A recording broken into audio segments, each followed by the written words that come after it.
um grão de mostarda que um homem tomando semeou no seu campo.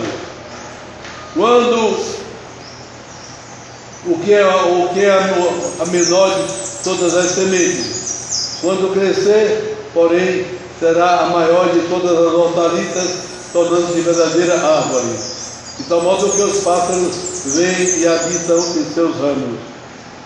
Outra parábola falou Jesus: o reino dos céus é semelhante ao fermento que uma mulher colocou dentro de 3 medidas de farinha até que tudo ficasse fermentado. Todas essas coisas Jesus falou em parábolas astutas e sem parábolas não falava, lhes falava, para que se completasse a profecia que foi dita: abrirei em parábolas a minha boca e indicarei as coisas escondidas desde a constituição do mundo.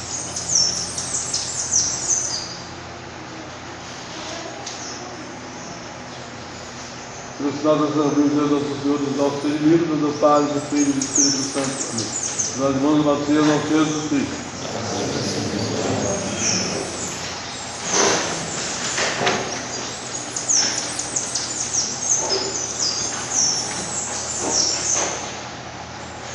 O Mateus recorda que nós Senhor falava em parábolas, fica parecendo que ele só falava em parábolas, mas a gente sabe que não.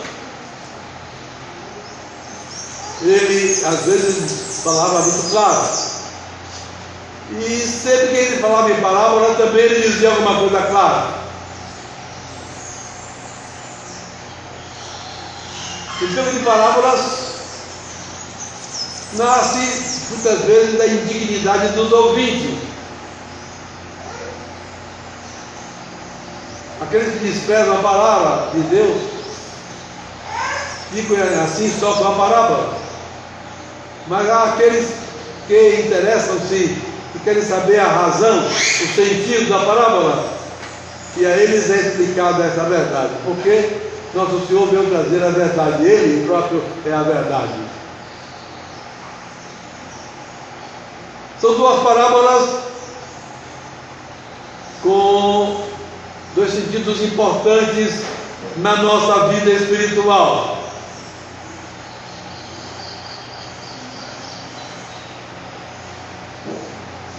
Uma é a da semente. Nosso Senhor disse que o reino dos céus parece ao homem que semeou na sua roça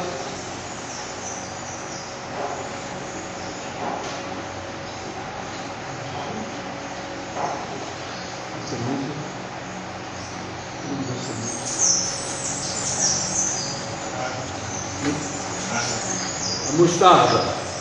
Ele disse que é a menor das sementes de maneira de falar, não é? Na verdade, a gente sabe que não é a menor das sementes. E nós, por exemplo, pode citar a semente dessas plantinhas comuns do campo aqui entre nós, sementes minúsculas, mas é muito pequena. E o cônego Richard, nas suas admiráveis obras, diz que uma semente de mostarda colocada num solo bom, bem cuidada, chega a fazer uma pequena árvore de 3 a 4 metros de altura. Para a partir daquela semente é um crescimento espantoso, não é? Também a comparação da fermentação da massa para fazer o pão. No tempo de Jesus era comum, o pão era feito em casa. Quantas vezes Jesus, quando menino, não viu sua mãe fazer aquilo, levantar cedinho, na véspera, preparar a massa do pão necessário para o dia seguinte e colocar o fermento. Durante a noite, o fermento agia sobre a massa, e quem já usou fermento sabe como é impressionante a diferença, não é? Do crescimento da massa. Bons intérpretes asseguram que tanto uma parábola quanto a outra é uma referência à Santa Igreja, à ação da graça, à santificação, sendo que a mostarda representa o crescimento externo da igreja e o fermento, o crescimento interno da igreja. Até que ponto a igreja pode produzir um verdadeiro crescimento, uma verdadeira mudança dentro de nós.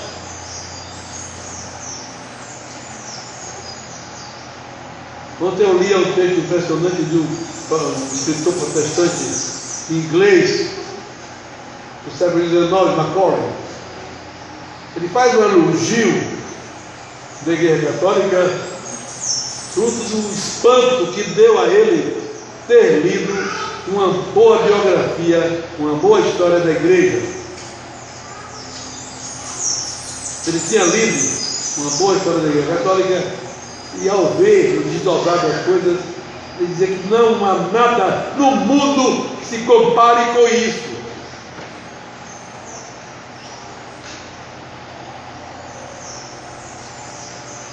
Essa semana mesmo nós honramos um dos dias São Martinho de Tours.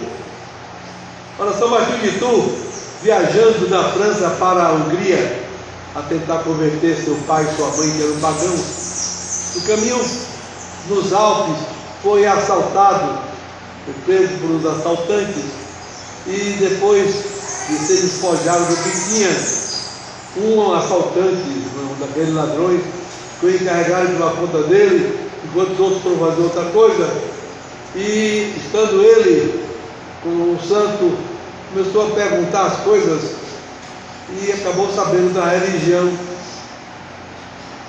E ao ver toda aquela serenidade, ele disse: "Senhor, você não tem medo não?" Ele tinha sido muito maltratado, podia ser morto logo depois. "Não, o meu Deus me comunica uma tranquilidade completa, de maneira que, sabendo o plano dele para mim, o que vai acontecer comigo ligado a ele, eu não tenho medo."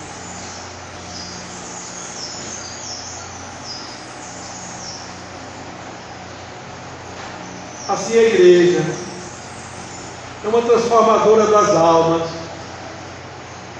Primeiro, o atingir a igreja, o mundo todo. Fico pensando, no ano 42 da nossa era, São Pedro já não era mais novo, se dirigiu a Roma. A chegada de São Pedro, o primeiro Papa, que tinha sede da igreja em Jerusalém, depois em Antioquia, e por fim para sempre em Roma, foi um acontecimento extraordinário. Aí ficaria o chefe da igreja verdadeira, da única igreja. E São Pedro chega, pobre, humilde, vai morar perto do Junípero, no bairro onde muitos judeus moravam, onde já havia um pequeno grupinho de judeus convertidos ao catolicismo, liderado por Áquila e Priscila, um casal fiel. E aí todos os dias São Pedro saía na margem do rio Tibre a falar com aqueles barqueiros, aqueles pescadores, aqueles trabalhadores, a falar de Jesus Cristo. Uma era a senhora do mundo civilizado de então. Aquele tempo o imperador era Cláudio. Cláudio era o Senhor poderoso. Estava ele longe de imaginar que tinha acabado de chegar uma sementinha de mostarda que ia depois transformar numa árvore que atingia o mundo inteiro. o mundo inteiro. Não é verdade? E com que força a igreja age nas almas, com que força ela penetra em certas almas escolhidas pela bondade de Deus para mudar o modo de pensar do falso para o verdadeiro, para enfrentar a vida com coragem e união com Deus. Se nós olharmos, por exemplo, o mal enorme que Lutero, Calvino, Zwinglio, Henrique VIII fizeram no século XVI, arrastando para fora da igreja uma enorme multidão de fiéis, enfraquecidos evidentemente.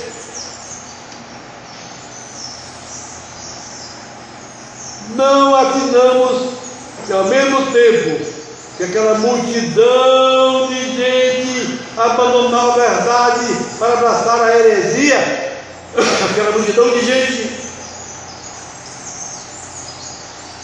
calcula-se em 20, talvez 30% o número de fiéis, leigos ou não, que abandonaram a fé católica, aquele movimento do século XVI, da revolta de Lutero e seus companheiros de maldade. Nosso Senhor cuidava de fazer novos católicos. Cá na América, Nossa Senhora aparecia a um índio convertido, Juan Diego, Nossa Senhora de La Guadalupe, e fazia da imagem estampada na veste do índio um catecismo perfeito, porque a imagem trazia sinais explicadores para o índio mais analfabeto, mais ignorante. Eles viviam no México, onde havia uma civilização melhor do que aqui no Brasil dos índios, onde eles se vestiam, usavam roupas, etc. E tinham já hábitos culturais interessantes. Assim, por exemplo, ao olhar a imagem que tinha aparecido milagrosamente na roupa do índio, eles viam que ela estava de costas para o sol. Ora, eles pensavam que o sol era o Deus Supremo e adoravam o sol. Ela é maior do que o sol, está de costas para o sol. E aí eles descobriram Nossa Senhora, descobriu a igreja por meio de Nossa Senhora. Olhavam a manga da roupa de Nossa Senhora, o tipo de punho que só as virgens usavam. Então eles aprendiam, Nossa Senhora é virgem.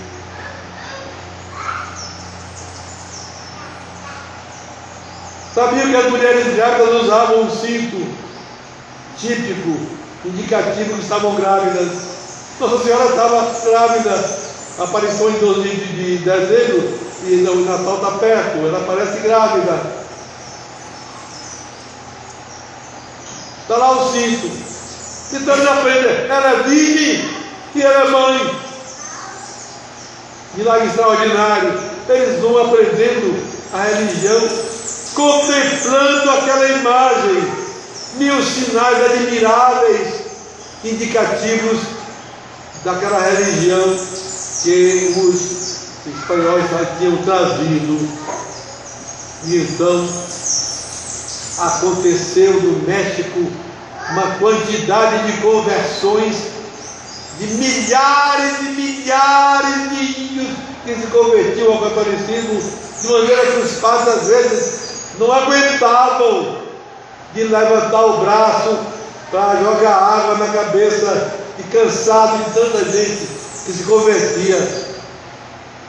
Que era isso?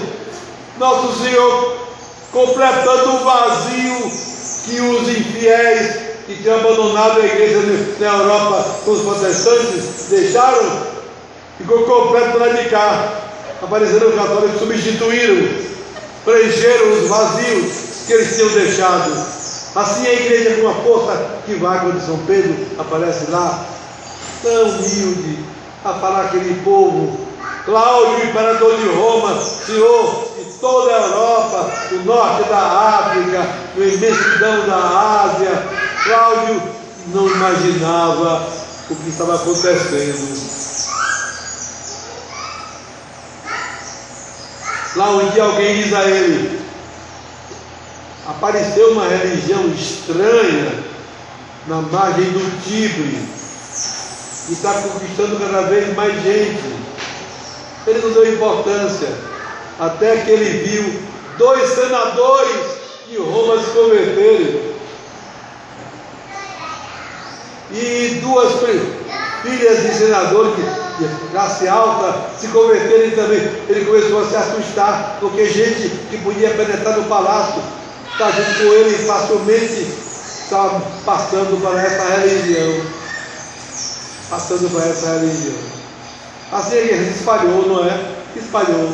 Quando a gente vê na Idade Média, no século XIII, os reis católicos, quantos, alguns até deixando o reino para ir ser monge. Quantos exemplos impressionantes de princesas, de príncipes santos, de reis e imperadores santos. Quantos exemplos, quanta maravilha de coisas gloriosas, e como Nosso Senhor quis dar a luz plena do sentido da Bíblia na pessoa de um homem desta época, Santo Tomás de Aquino, para nos iluminar de maneira completa. Isso aí é o que? Quem começou? Se olhamos humanamente, um homem pobre que cresceu em Nazaré, uma vilinha de terceira classe, lá do norte desprezado da Galileia, que sai pregando, que sai ensinando e que é perseguido até ser morto na cruz, a pior das mortes da época, humilhado de toda forma. No entanto, os apóstolos que tinham corrido na prisão de Jesus com medo, adquirem coragem nova com o Espírito Santo que desce sobre eles depois da subida de Jesus ao céu e saem pelo mundo afora a pregar. Quando São Paulo, um pequenininho, magro, de voz fraca, chega na Europa, quem imaginaria que aquele homem seria um dos transformadores das cabeças, trazendo o quê? A verdade que vem de Deus, que vem de Jesus Cristo. Ele é a verdade eterna para a nossa salvação. E à medida que se espalhava esse reino, internamente também ia se dando a transformação. Não é, gente? A transformação que precisa existir dentro de nós. A expulsão dos vícios. Quem é vaidoso faça exatamente o contrário. Quem é impuro passa a guardar a castidade perfeita como se fosse um anjo. Seja generoso com os outros. Nunca pare de ajudar os outros, principalmente os mais precisados, com o que pode. Não tem ninguém que não possa ajudar. Se não tiver por tostão, tem os braços que pode ajudar o próximo. E é tanto do agrado de Deus esse serviço do próximo, esse ajudar o próximo. É tanto do agrado de Deus. Tanto do agrado de Deus.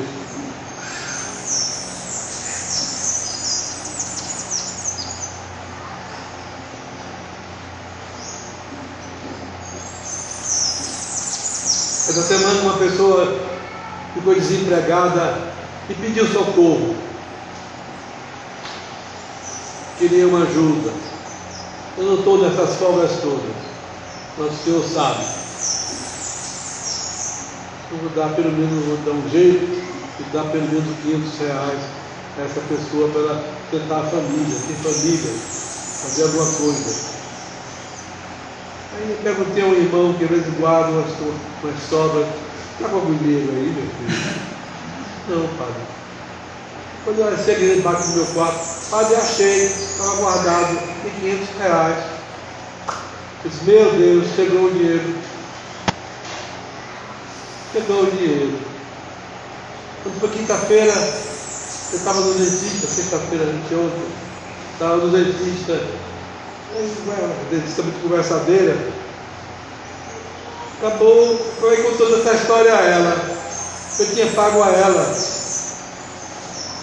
uma parcela da minha dívida do trabalho que estou fazendo. Ela acertou me pagar em 4 prestações. Eu tinha dado a ela a primeira prestação na hora que cheguei. E no fim, quando ela ia saindo, ela chegou com R$100. Padre, posso eu completar a ajuda daquele pobre?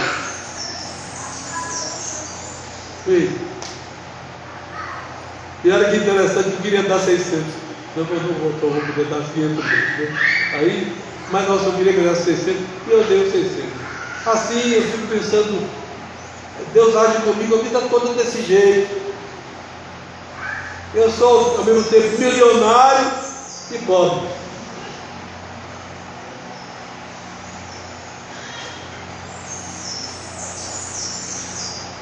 As coisas de Deus aqui.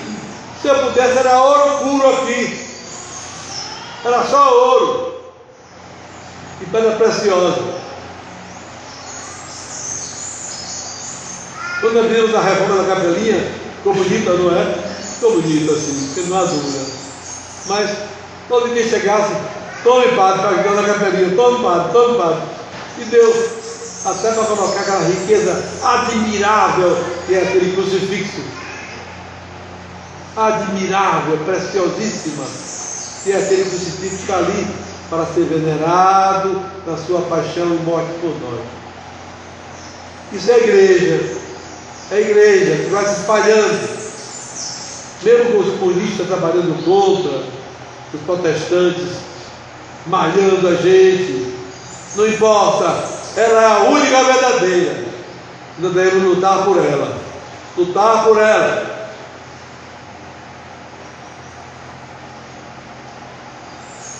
Como diz o a força enorme do mundo, por causa de nossos pecados. Pois nos convertamos, deixemos o pecado, meus irmãos, busquemos a vida santa, a vida reta, busquemos justamente espalhar a igreja e fazer com que no nosso interior o fermento dessa igreja vá nos desenvolvendo. Nada de pecado.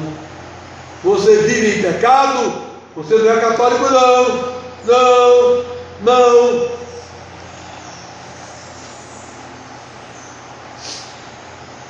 Se você é católico, você vive na graça de Deus. Você é católico, mas a vida da confissão, você não é católico coisa nenhuma. Você é católico e vai comungar à toa, achando que não tem pecado na sua cabeça, em vez de comparar a doutrina, não é católico nenhum, e você vai dar conta a Deus, vai dar, fique certo. Vai dar conta a Deus. Nenhum de nós escapa dessa conta que deve dar a Deus.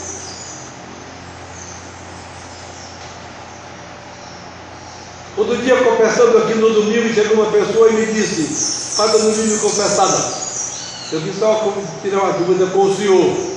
Eu sou protestante. Muitos anos. E falou o problema.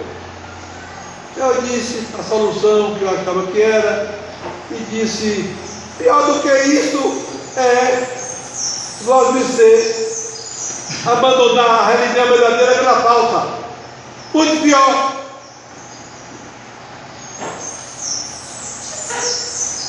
E é interessante que a pessoa ouviu e disse: é verdade. Graças a Deus, não me deu um tapa.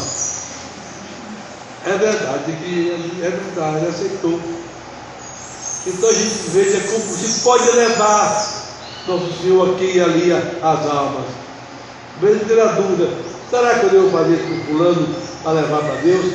Fulano não vai dar importância nenhuma. É melhor tentar fazer uma coisa na dúvida, se vai dar bom resultado, do que não fazer. Melhor não fazer. Outro dia em Salvador, tomando um táxi, eu perguntei ao taxista: vai voltar em quem? Ele disse: em fulano de tal, para continuar a Bahia crescendo. Ele disse: não vote nele não, vote em César Mendes, que é anticomunista, pelo menos é um bom benefício. Não é um católico, mas é um bom benefício. O que? Votar para perder? Pois eu vou votar para ele mesmo que é para perder, porque é o voto certo. Então, meus irmãos, procuremos a verdade. Amemos a verdade. Repare o que está acontecendo nos Estados Unidos. A verdade está derrubando o poder da mentira. Estão vendo? Estão acompanhando? Está impressionante como a verdade está lá, devagarinho, tomando posse dos espaços, porque ela será a eterna vencedora.